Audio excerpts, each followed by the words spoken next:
देखिए आमर पीछा छाड़ू ना आमको जमुना माता ही बचई पारे। चलो वाह बहुत आनंद आसिला माधव। आउ आपण भी अद्भुत किपरि भाबे आपण दुष्ट कंसर सैनिकंकर समस्त अहंकार शेष करदेले तापणी छोट छोट मधुमक्खीଙ୍କ द्वारा। आकार रे केही बड़ छोट होई न थांती रुक्मिणी। समय आसीबा अनुसारे गोटिए सामान्य छुंची गोटिए तरबारी को भी हरई दे पारे। एथिपाई समय आउ परिस्थिति ठारू केही भी बड़ होई न थांती, ना से कंस आउ ना तार से सैनिक। हाँ, से कथा तो सत, परंतु ता परे से दुष्ट माने गोकुल को आसीबा पूर्वरु 100 थर चिंता करुथिबे ना? नाई रुक्मिणी, चेतावनी आउ संकेत साधु माने बुझी पारंती, दुष्ट नुहंती। जदि दुष्ट को गोटिए थर रे ही चेतावनी बुझा पड़ुथांता ताहले आउ कथा कौन थिला? जेतेबेले मनुष्य उपरे विनाशर छाया आसे सेतेबेले ता विवेकता सहित रही न था। आउ ठीक सही परी कंस सहित मध्य सैया हैला।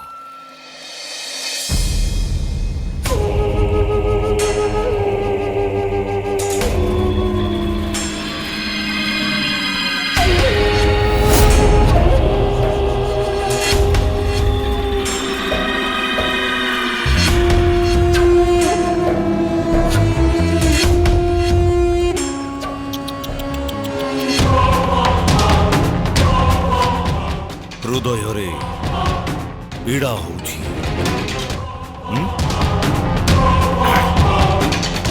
पीड़ा भाविल टिके महाशक्तिशाली महाबलशाली कंसर सैनिक मधुमक्खी मानक भयरे गोकुल छाड़ी एठाकू चली आसिले। अच्छा तुम जानिଛ कौन करिଛ? तमे माने से देवता मानकू प्रसन्न करी देइछ। प्रसन्न होउथिबे से जे कंसर सेना एई परी क्रोधित कल तमे कंस को सेतिक ही क्रोधित करिछ। महाराज मु जहा कहूची ताहा सत, विश्वास करंतु से गोकुल नगरी रे अवश्य कौनसी माया भी अच्छी। से 2 दिनर बालक ता निजर खेलना को मधुमक्खी बसा को फिंगी देला आ हमर ए दुर्दशा हेची महाराज।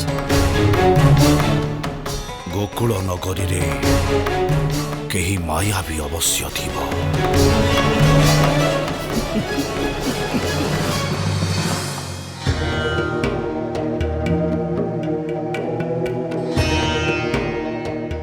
नंदराज आपण को पुत्र तो महा तेजस्वी। आज से संपूर्ण गोकुल को कंसर दुष्ट सैनिक हाथरू बंचई देले।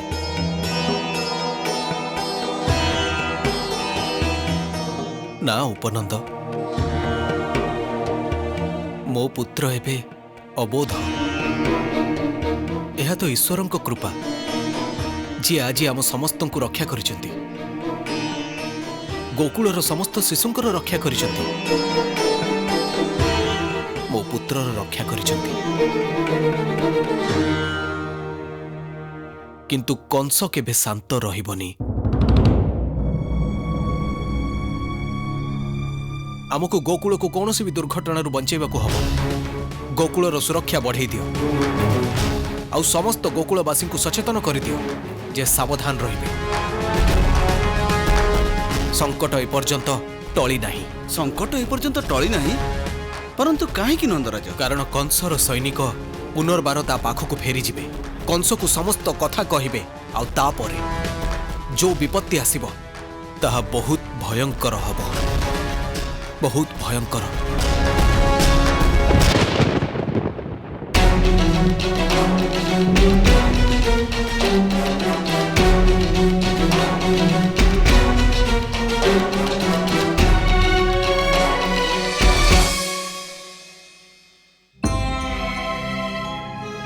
जदि एपरी थिला प्रभु ताहेले आपण कंसर सैनिकों को समाप्त काहेकि करदेले नाही? काहेकि तांको कंस पर्यंत पहुंचीबाकू देले जेतेबेले कि से पुनर्बार आसी गोकुलवासी को भयभीत करिबार थिला? केबे काहाकू मारिबा द्वारा खरापर कौन अंत होइथाय रुक्मिणी? जदि मु से सैनिक मानंकु मारि भी देई थांती तेबे कंस आहुरी सैनिक पठेई थांता। खराब तो बनर घास परी हेई थाए, जेते भी काटी दियो सेतिकी ही उत्पन्न होई जाए। आउ जदि से घास को नाश करिबार अछि ताहले तार मूल उपरे प्रहार करिबा दरकार। आउ ए सबुर मूल कारण थिला कंसर दंभ। मते तो कंसर दंभ को नाश करिबार थिला, पाप को समूले विनाश करिबार थिला। ता तो ठीक माधव, किंतु कंस को समाप्त करिबा कौन एते सरल थिला? सरल नथिला रुक्मिणी, परंतु समय अवश्य लागिथिला। कथारे कहंतिनी जे पापर कुंभ भांगिबा पूर्वरु तार संपूर्ण रूपे पूर्ण हेबा अति आवश्यक होइଥାଏ। गोकुल नगरी रे केही मायावी अवश्य थिबो।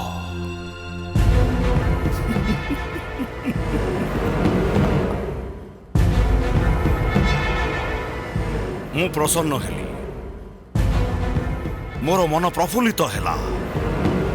जानिछ काहीकि मते मो कालर संधान मिली जाइछि। मो काल मु जानी पारली जे मो काल एठी मोरी राज्य रे गोकुल रे अछि।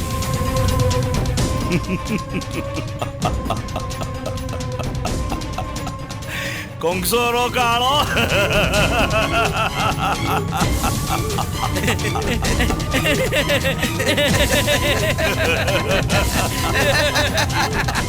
प्रसन्न हेली मो।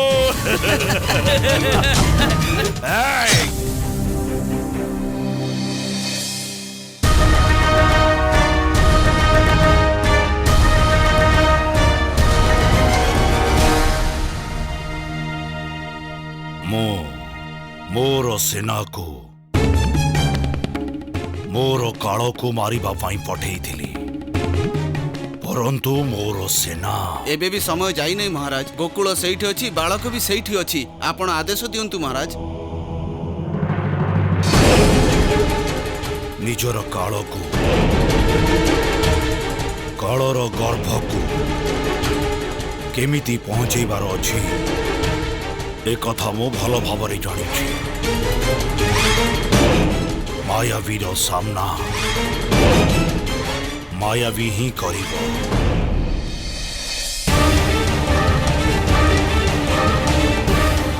पूतना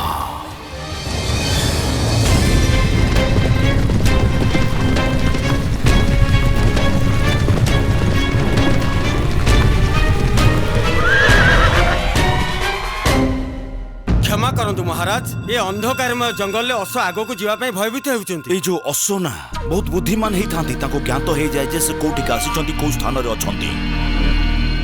देखिला से माने जानी गलो जे हमें हमर गंतव्य रे पहुंची जाइछि। ए भयंकर स्थान रे महाभयंकर पूतनार निवास। महाभयंकर पूतना।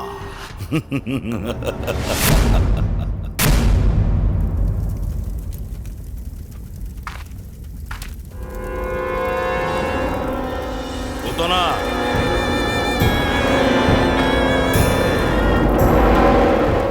पूतना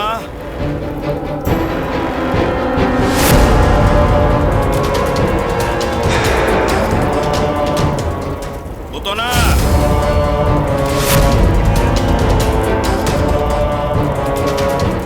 पूतना पूतना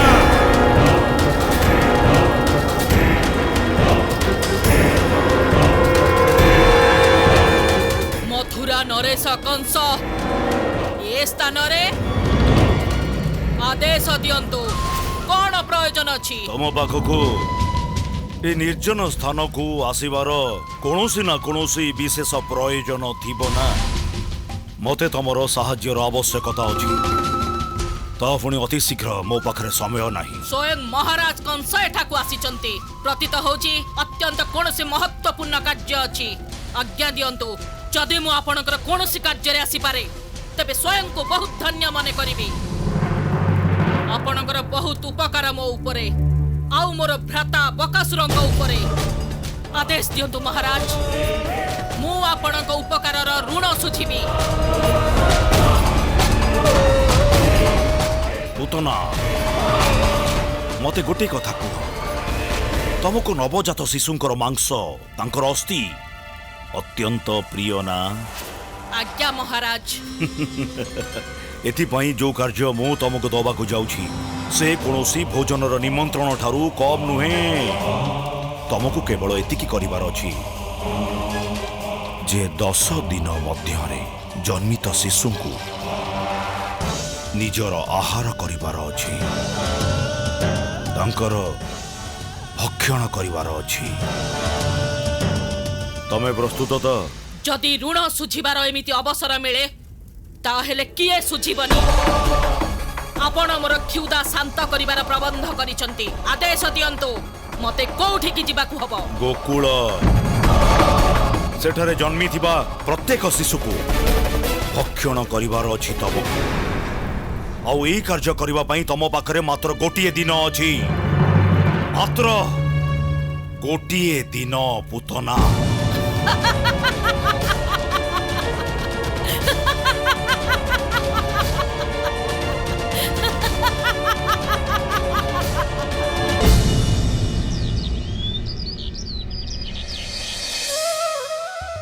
पुत्र যশোদা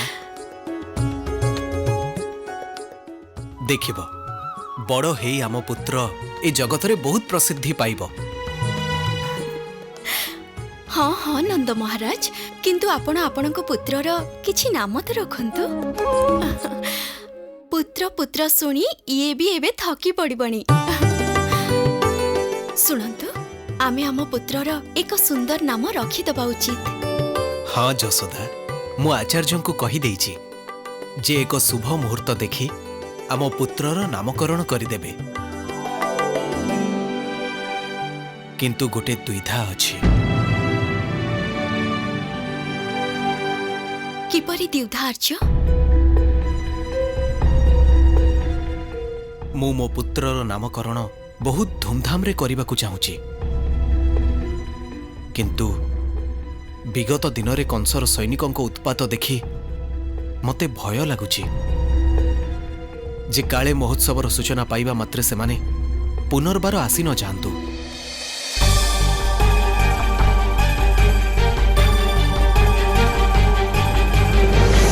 हे ईश्वर, किपरि द्युधा ये? आमे आम पुत्र जन्मर आनंद उत्सव ठीक रे पालन करि परिबुनी।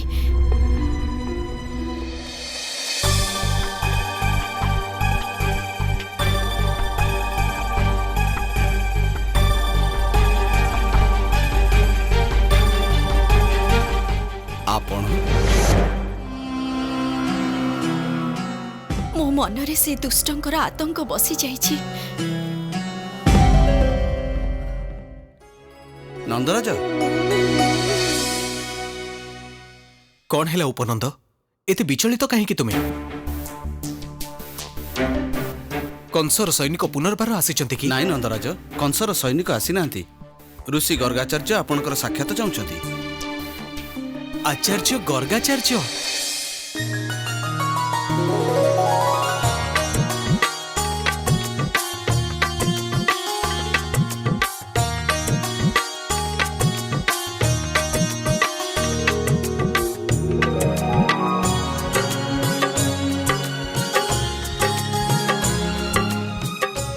कि भाग्य आमर आचार्य जे आपण आम गृह को आसिचंती। नाई नंदराज, एकथा असत्य। मु एठाको आसी नाही, मते एठाको अणा जाइछि। आपणकर पुत्र, आपणकर संतान मते एठाको टाणी आनिछि।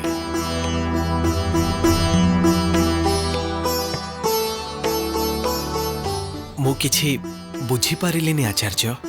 एबे बुझंतु नंदराज, मु एठाको निकट ग्राम बर्षाना को आसीथिली। सेठारे आपणक पुत्रर अद्भुत रूपर वर्णना समस्तक मुहरु शुणी रही पारिलिनी। मो मनरे उत्कंठा जाग्रत हैला ताकु देखिबा पई। बास ଏଥିପାଇଁ ଗୋକୁଳ ରାସ୍ତାରେ ଅଗ୍ରସର ହେଲି ଆଉ ଏଠି ଆସି ପହଞ୍ଚିଗଲି। ଯାହା ହଉ ପୁତ୍ର ବାହାନାରେ ହଉ ପଛେ ଆପଣ ଆମ ଉପରେ କୃପା ତ କଲେ। ଏବେ ଆମେ ଏଇ ଶୁଭ ଅବସରକୁ ସେମିତି ଛାଡ଼ିବୁନି।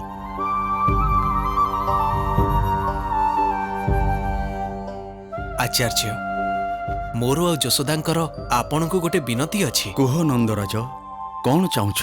ଆଜି ତୁମର ପୁତ୍ରକୁ ଦେଖି ମୋ ନେତ୍ରକୁ ଯେଉଁ ସୁଖ ମିଳିଛି ସେଥିପାଇଁ ତ ମୁଁ ତୁମର ଋଣୀ। ଆଚାର୍ଯ୍ୟ, ଆମେ ଚାହୁଁଛୁ ଯେ ଆପଣ କିଛି ଦିନ ଆମର ଆତିଥ୍ୟ ସ୍ୱୀକାର କରନ୍ତୁ ଆଉ ଏଇ ସୁଯୋଗରେ ଆମର ପୁତ୍ରର ନାମକରଣ କରିଦିଅନ୍ତୁ। କିନ୍ତୁ ଏକ ବିନତି ଅଛି ଆଚାର୍ଯ୍ୟ। ଗତ କିଛି ଦିନରେ ଦୁଷ୍ଟ କଂସ ସମସ୍ତ ନବଜାତ ଶିଶୁଙ୍କୁ ମାରିବାର ଆଦେଶ ଦେଇଛି ନିଜ ସୈନିକମାନଙ୍କୁ।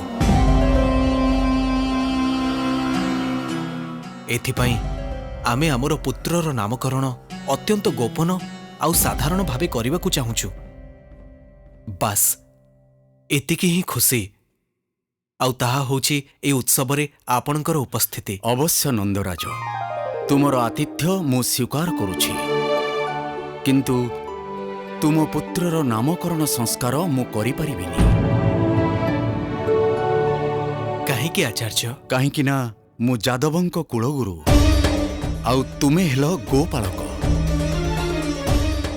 ଏଥିପାଇଁ ତୁମ ପୁତ୍ରର ନାମକରଣ ସଂସ୍କାର କରିବା ମୋ ଅଧିକାରରେ ନୁହଁ।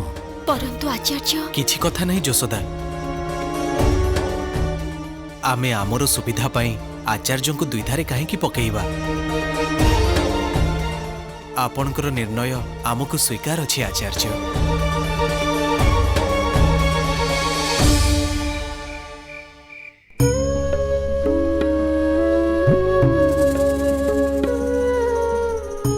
ତୁମେ ଶୋଉନ କାହିଁକି ଅନୁଜ? କଣ ଭ୍ରାତା, କେମିତି ଜ୍ୟେଷ୍ଠ ତମେ? ତମକୁ ତମ ନିଦ୍ରା କଥା ଚିନ୍ତା ହଉଛି ଆଉ ମୋ ପାଇଁ ଆଦୌ ଚିନ୍ତା କରୁନ। ବାବା ଏପର୍ଯ୍ୟନ୍ତ ମୋ ପାଇଁ କୌଣସି ନା ପାଇନାହାନ୍ତି ଆଉ ସେଠି ଗର୍ଗାଚାର୍ଯ୍ୟଙ୍କୁ ମୋ ନାମକରଣ କରିବାର ଦୁବିଧା ଅଛି। ଆଉ ତାପରେ କଂସର ସୈନିକ ମତେ ବିନା ନାମରେ ମାରିବାକୁ ଚାହୁଁଛନ୍ତି। ଲାଗୁଛି ନିଜ ନାମକରଣ ପାଇଁ ମତେ କିଛି କରିବାକୁ ପଡିବ।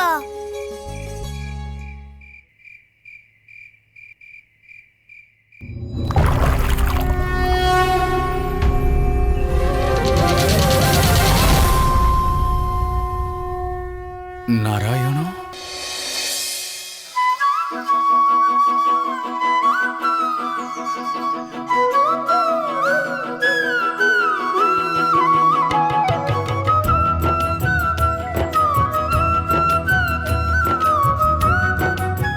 ଏ କ'ଣ ହେଉଛି? କ'ଣ ଏହା ମୋର ଦୃଷ୍ଟିଭ୍ରମ ନା କିଛି ଲୀଳା ପ୍ରଭୁଙ୍କର?